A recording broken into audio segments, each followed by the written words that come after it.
Silakan duduk Bapak Ibu yang dikasih Tuhan. Shalom. Puji Tuhan, senang bisa berjumpa dengan Bapak Ibu semuanya.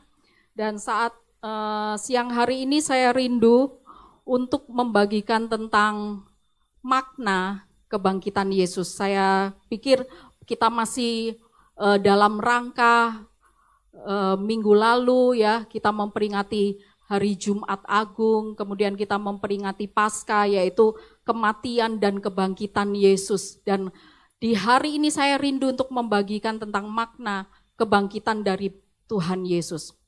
Kebangkitan Yesus yang telah kita peringati minggu lalu, ya, menyatakan bahwa Yesus telah mengalahkan iblis dan kuasa dosa, yaitu maut. Ada firman yang berkata bahwa, hai maut, di mana sengatmu? Hai maut, di mana kemenanganmu? Ya, hanya Yesus satu-satunya pribadi yang dapat mengalahkan maut. Ya, itu menunjukkan bahwa Yesus bukan sekedar manusia biasa. Yesus bukan hanya manusia yang sempurna yang diutus oleh Bapa untuk mengerjakan karya keselamatan. Kematiannya dan kebangkitannya menunjukkan bahwa Yesus berkuasa atas maut. Dan kita tahu kisahnya bahwa setelah kebangkitan dari Yesus, Yesus menunjukkan dirinya bahwa dia telah bangkit. Ya. Pertama-tama kepada Maria Magdalena yang datang ke kubur Yesus di pagi hari, di hari kebangkitan Yesus. Di sana Yesus menunjukkan dirinya. Kemudian pada waktu ada 2 orang murid diceritakan yang dalam perjalanan menuju kota Emmaus. Ya, Yesus juga menunjukkan dirinya, dia berjalan bersama-sama dengan 2 orang murid itu.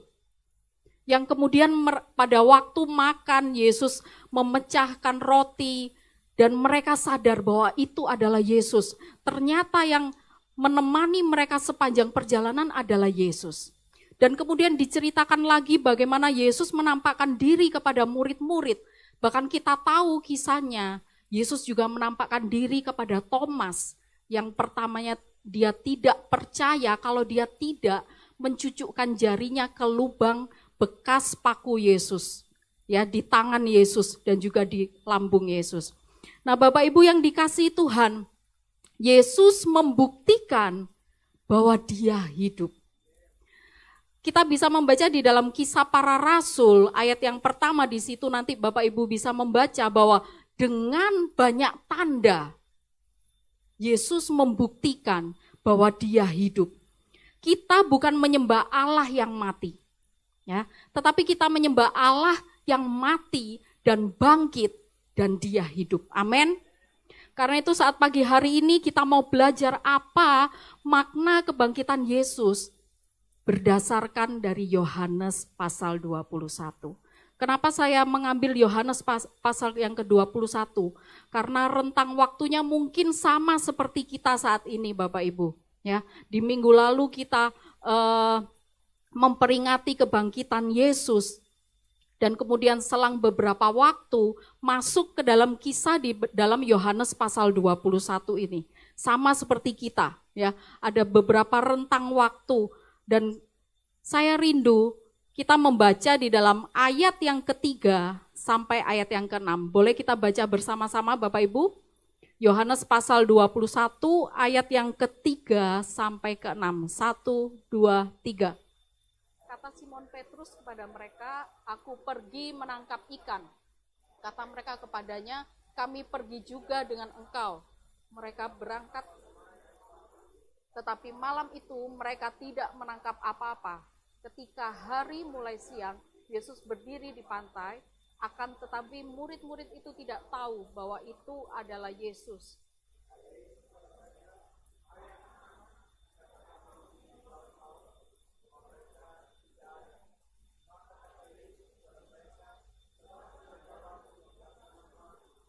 Maka akan kamu peroleh. Lalu Yesus dan mereka tidak dapat menariknya lagi karena banyaknya ikan. Ya Bapak Ibu yang dikasih Tuhan, di dalam pasal yang ke-21 ini dari Yohanes, di sini diceritakan bahwa murid-murid pergi ke Danau Tiberias, ya. Dan di sana Petrus yang pertama kali berkata bahwa dia mau pergi menangkap ikan. Kemudian murid-murid yang lain mengikuti Petrus, mereka naik perahu, mereka pergi menangkap ikan, tetapi kemudian ternyata semalam-malaman mereka tidak mendapatkan apa-apa.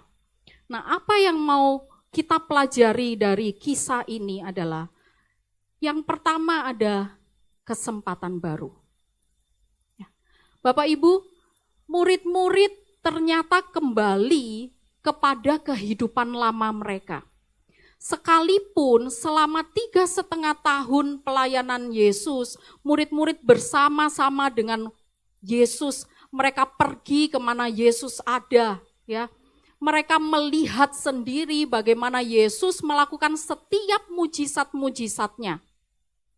Bahkan kalau kita melihat peristiwa di pantai di Danau Tiberias ini sebenarnya adalah peristiwa yang sama seperti pada waktu Yesus memanggil mereka.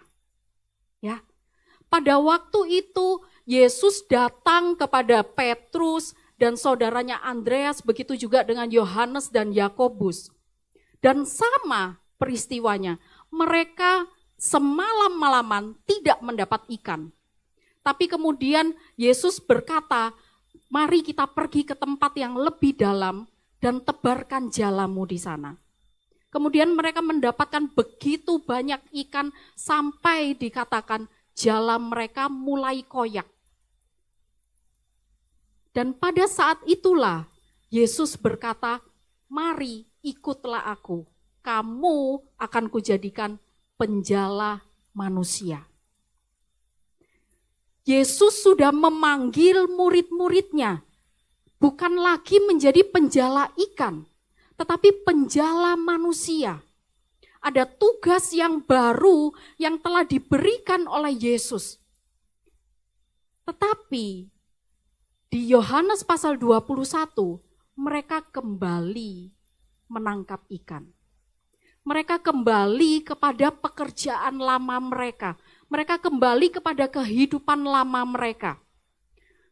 Nah, Bapak Ibu yang dikasihi Tuhan, berapa lama kita mengiring Tuhan? Mungkin ada di antara kita yang sejak dalam kandungan sudah mengikuti orang tua kita, kita adalah orang Kristen. Ya, atau mungkin ada di antara kita yang baru beberapa tahun ini kita mengiring Tuhan.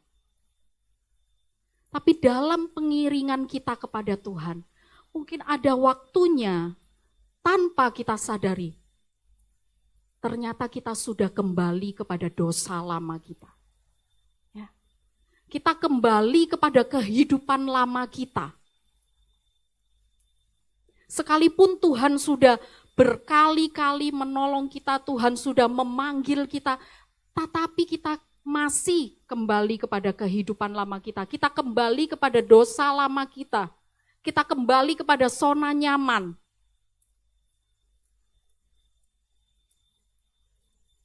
Dan yang saya renungkan, kenapa para murid mereka memutuskan untuk kembali menangkap ikan. Sekalipun mereka sudah tahu Yesus sudah bangkit. Mereka sudah melihat Yesus menampakkan diri kepada mereka. Tetapi ternyata guru yang mereka ikuti yang sudah mati dan bangkit itu membuat mereka hidup dalam keraguan dan kebimbangan. Mereka seperti kehilangan arah. Sekarang apa yang harus kita lakukan? Mereka lupa akan panggilan Tuhan. Mereka lupa akan apa yang sudah Tuhan ajarkan selama 3,5 tahun. Mereka tidak tahu apa maknanya menjadi penjala manusia setelah guru mereka mati. Sekalipun mereka tahu Yesus sudah bangkit, tetapi mereka hidup dalam keraguan, mereka bimbang. Mungkin di antara kita Bapak Ibu, kita juga sering hidup dalam keraguan. Kita sering hidup dalam kebimbangan. Benar nggak sih Tuhan dengar doa saya? Kenapa kok masalah ini nggak selesai-selesai Tuhan? Ada satu masalah, lagi ada masalah yang lain. Tuhan, benar nggak Tuhan sanggup menolong saya? Oke, Tuhan sudah memberikan janji-janjinya dalam firman Tuhan, tapi benar nggak sih janji Tuhan itu untuk saya? Apakah benar Tuhan sanggup menyembuhkan saya? Tuhan, sudah bertahun-tahun saya sakit ini Tuhan. Saya selalu berdoa, apakah Tuhan benar sanggup?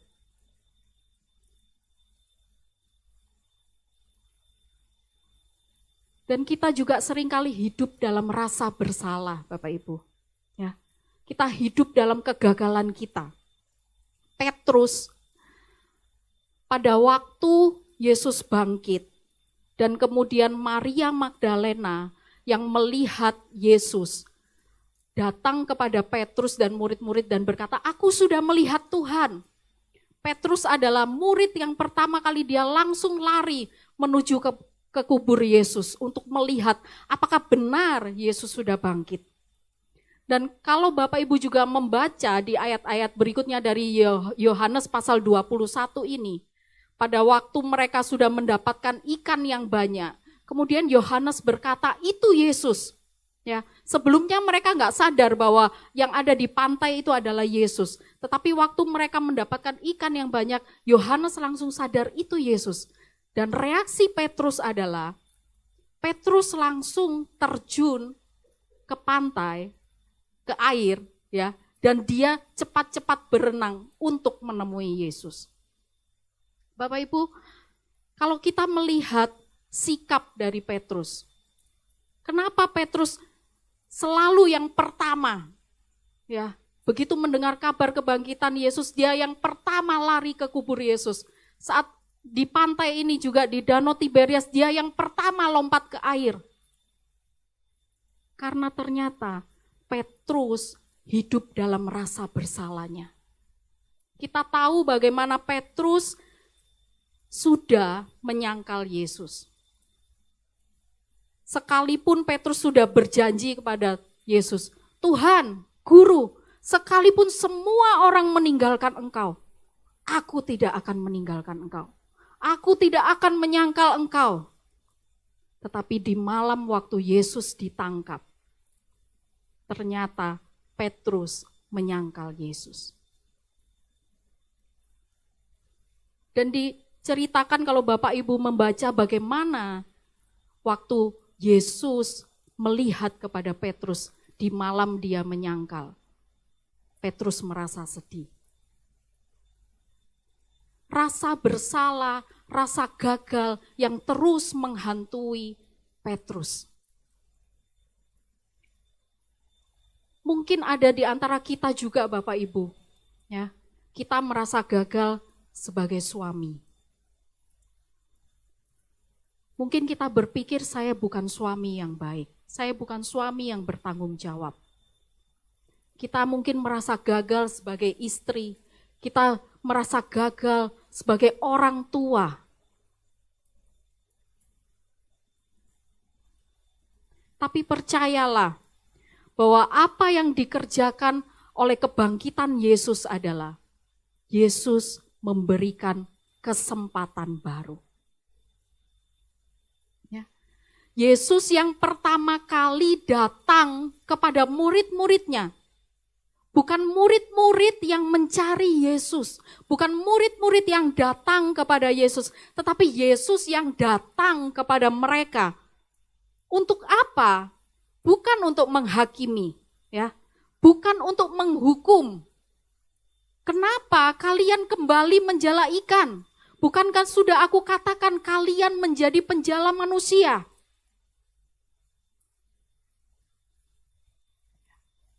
Bahkan pada waktu murid-murid tidak mendapatkan ikan, Yesus bukannya berkata, syukurin kalian, Ini gara-garanya nih, kalian sih nggak dengar-dengeran, sudah dibilang ikut aku, kalian malah balik lagi, nih nggak dapat apa-apa kan, nggak diberkati kan. Yesus bukan seperti itu Bapak Ibu. Justru yang luar biasanya, Yesus memberikan perintah, tebarkan jalamu di sebelah kanan. Sampai mereka mendapatkan ikan yang begitu banyak. Yesus datang memberikan kesempatan yang baru bagi kita. Mungkin ada orang yang berkata, ini adalah second chance, ya. Ini kesempatan kedua untuk murid-murid. Tapi bagi saya, ini bukan kesempatan kedua. Ini adalah kesempatan baru. Kenapa saya katakan seperti itu? Kalau kita renungkan Bapak Ibu sepanjang perjalanan kita, saya yakin bukan sekali dua kali kita jauh dari Tuhan. Bukan sekali dua kali kita meninggalkan Tuhan. Bukan sekali dua kali kita ragu kepada Tuhan. Berapa banyak kali Tuhan sudah memberikan kesempatan bagi kita. Kesempatan kedua, kesempatan ketiga, mungkin kesempatan kelima, kesempatan ke-10.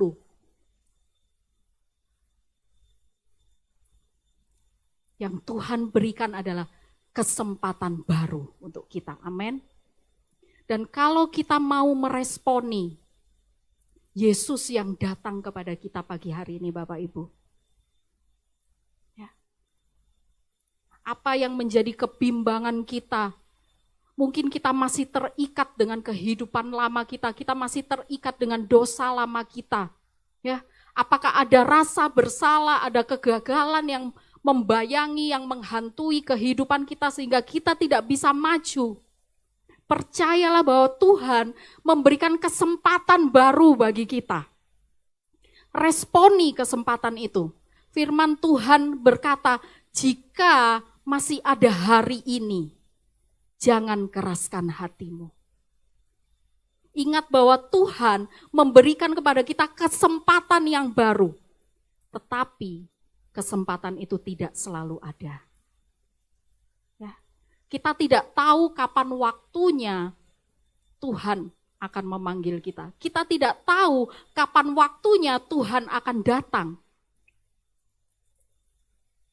Karena itu saat ini, kalau Tuhan memberikan kepada kita kesempatan baru, mari responi panggilan Tuhan. Dan yang kedua, apa makna dari kebangkitan Yesus? Di ayat yang ke-15 sampai ayat yang ke-17 saya akan bacakan. Sesudah sarapan, Yesus berkata kepada Simon Petrus, Simon anak Yohanes, apakah engkau mengasihi aku lebih daripada mereka ini? Jawab Petrus kepadanya, benar Tuhan, engkau tahu bahwa aku mengasihi engkau. Kata Yesus kepadanya, gembalakanlah domba-dombaku. Kata Yesus pula kepadanya untuk kedua kalinya, Simon anak Yohanes, apakah engkau mengasihi aku? Jawab Petrus kepadanya, benar Tuhan, engkau tahu bahwa aku mengasihi engkau. Kata Yesus kepadanya, gembalakanlah domba-dombaku. Kata Yesus kepadanya untuk ketiga kalinya, Simon anak Yohanes, apakah engkau mengasihi aku? Maka sedih hati Petrus, karena Yesus berkata untuk ketiga kalinya, apakah engkau mengasihi aku? Dan ia berkata kepadanya, Tuhan, engkau tahu segala sesuatu. Engkau tahu bahwa aku mengasihi engkau. Kata Yesus kepadanya, gembalakanlah domba-dombaku. Bapak Ibu, Yesus secara khusus bertanya kepada Petrus, apakah engkau mengasihi aku Petrus? Ya. Dan Yesus bertanya sebanyak 3 kali. Ya. Mengapa? Kita tahu bahwa Petrus ini sifatnya orang yang menggebu-gebu, ya, orang yang spontan. Dia cepat berkata-kata tanpa berpikir. Nah, Yesus mau pada waktu dia bertanya, Simon, apakah engkau mengasihi aku? Yesus mau Petrus bukan sekedar spontan, dia bilang, iya Tuhan. Ya, bukan sekedar dengan semangat yang membara-bara. Tetapi Yesus mau Petrus merenung, dan melihat ke dalam hatinya. Apakah dia sungguh mengasihi Yesus? Bapak Ibu, seringkali kita juga gampang berkata, Tuhan, aku mengasihi Engkau. Dalam doa-doa kita, ya, dalam kita menaikkan pujian, kita gampang berkata, Tuhan, aku mengasihi Engkau. Tapi yang menjadi pertanyaan pagi hari ini, apakah kita sungguh-sungguh mengasihi Yesus? Dan apa yang menjadi pertanyaan ini penting? Karena kasih adalah dasar dari pelayanan. Ya. Kasih adalah dasar. Kita tahu bahwa dasar pelayanan Yesus adalah kasih. Selama 3,5 tahun Yesus ada di muka bumi, saat dia melakukan pelayanan, saat dia menolong orang, saat dia melakukan mujizatnya, selalu ditulis dalam Alkitab bahwa Yesus digerakkan oleh belas kasihan. Ya. Bahkan apa yang kita peringati di minggu yang lalu, bagaimana Yesus mau mati di atas kayu salib, Bapak Ibu. Bukan karena kita baik. Firman Tuhan berkata, Yesus mati bagi kita pada waktu kita masih berbuat dosa. Pada waktu kita masih jahat, pada waktu kita masih jauh dari Tuhan, Yesus mau mati bagi kita. Kenapa? Karena kasih. Ya. Kasihnya yang memulihkan kita. Kasihnya yang melayakkan kita. Kasihnya kembali lagi memberikan kepada kita kesempatan yang baru. Untuk apa? Bukan supaya kita dapat hidup semau kita. Dia melayakkan kita, memulihkan kita untuk kita melayani. Seperti apa yang dikatakan oleh Yesus kepada Petrus, gembalakanlah domba-dombaku. Jika engkau mengasihi aku, Petrus, gembalakanlah domba-dombaku.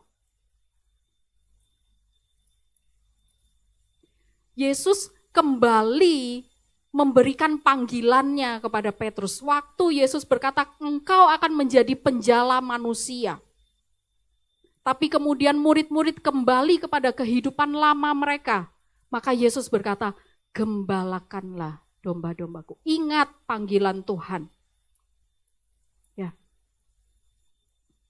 Bapak Ibu, percayalah bahwa di luar ada begitu banyak jiwa yang belum mengenal Tuhan. Jangan kita hanya melihat di dalam ruangan ini. Ada begitu banyak jiwa yang menuju kebinasaan. Itu adalah panggilan kita. Tuhan bilang, gembalakanlah domba-dombaku. Bagaimana caranya kita untuk melayani? Ya, bagaimana caranya kita menggembalakan? Sama seperti gembala, Bapak Ibu. Gembala domba, dia selalu berjalan di depan dari domba-dombanya. Dia menunjukkan jalan, dia memberikan arah, harus ke kanan, harus ke kiri, oh ini jalannya jelek, lebih baik lewat sini. Ya, artinya apa? Artinya cara yang terbaik untuk kita menggembalakan adalah menjadi teladan. Tunjukkan kehidupan kita sebagai orang percaya dalam kehidupan kita sehari-hari. Saat kita dalam pekerjaan, saat kita bersama dengan keluarga, dimanapun kita berada. Kita harus menunjukkan teladan. Maka orang akan melihat sikap hidup kita yang berbeda dan mereka akan bertanya tentang Yesus. Bagaimana mungkin kita dapat berkata, ayo kamu harus percaya kepada Tuhan Yesus itu baik. Tetapi kita suka gosip. Bagaimana kita mau mengajak orang percaya kepada Tuhan, tetapi dalam pekerjaan kita sering datang telat, kita sering malas-malasan. Tunjukkan melalui cara hidup kita, Bapak Ibu. Mungkin tidak semua dari kita yang dapat memberitakan Injil, kabar baik kepada orang ya. Ada beberapa di antara orang percaya yang dikaruniai untuk begitu ketemu orang langsung Tuhan mengasihi kamu loh. Ada orang yang seperti itu. Tapi mungkin ada di antara kita yang nggak bisa seperti itu. Maka cara kita adalah tunjukkan dengan keteladanan hidup kita, Bapak Ibu. Ya. Kasih kepada Kristus itu harus menjadi fondasi utama dalam kita melayani Tuhan dan sesama. Pelayanan yang tidak didasari dengan kasih kepada Kristus itu akan menjadi pelayanan rutinitas. Ya. Bahkan pelayanan yang tidak didasari dengan kasih kepada Kristus itu hanya akan menjadi seperti show off. Ingin menunjukkan ini suara saya bagus, ini saya jago main musik, ini saya pandai berkhotbah. Kasih harus menjadi fondasi kita dalam melayani. Bukan hanya melayani di gereja, bukan hanya melayani di atas mimbar ini, tapi saat kita melayani keluarga. Suami melayani istri, kasih harus menjadi fondasinya. Istri melayani suami, kasih harus menjadi fondasi. Orang tua kepada anak, anak kepada orang tua, semuanya Bapak Ibu, kasih harus menjadi fondasi dari pelayanan kita. Saat kasih menjadi fondasi, menjadi dasar pelayanan kita, maka kita akan terus setia mengerjakannya, sekalipun ada tantangan. Sekalipun mungkin sebagai istri kita udah capek melakukan pekerjaan rumah, kita melayani anak-anak, melayani suami, tapi tidak dihargai. Sekalipun mungkin kita harus berkorban tenaga, berkorban materi, berkorban perasaan. Saat ada kasih, maka kita akan terus setia mengerjakannya. Amin. Karena itu Bapak Ibu, biarlah kasih terus menjadi fondasi kita. Saya tutup dengan satu kalimat. Bahwa kebangkitan Yesus bukan hanya membuktikan bahwa Dia adalah Tuhan. Jangan ragu bahwa Yesus adalah Tuhan. Namun kebangkitannya juga memberikan kesempatan baru bagi kita untuk bangkit. Kebangkitannya memberikan kepada kita, mengingatkan kita untuk hidup dalam kasih kepada Kristus sebagai dasar pelayanan kita. Mari Bapak Ibu yang dikasihi Tuhan, apapun yang menjadi pergumulan kita saat siang hari ini. Apakah kita masih hidup dalam rasa bersalah, dalam kegagalan, kita masih hidup dalam kebimbangan, bahkan mungkin kita masih hidup dalam kehidupan lama kita, dosa lama kita. Percayalah bahwa Yesus datang, Dia bangkit, memberikan kesempatan yang baru bagi kita. Bahkan yang menjadi pertanyaan penting, apakah engkau mengasihi aku? Pertanyaan itu juga datang kepada kita saat siang hari ini. Saya undang pemain musik. Mari Bapak Ibu, kita semua bangkit berdiri. Mari kita merenungkan firman Tuhan. Buka hati kita di hadapan Tuhan. Mungkin kita bisa di hadapan orang lain, kita bisa menunjukkan bahwa hidup kita baik-baik saja. Tapi percayalah bahwa di hadapan Tuhan, hidup kita terbuka.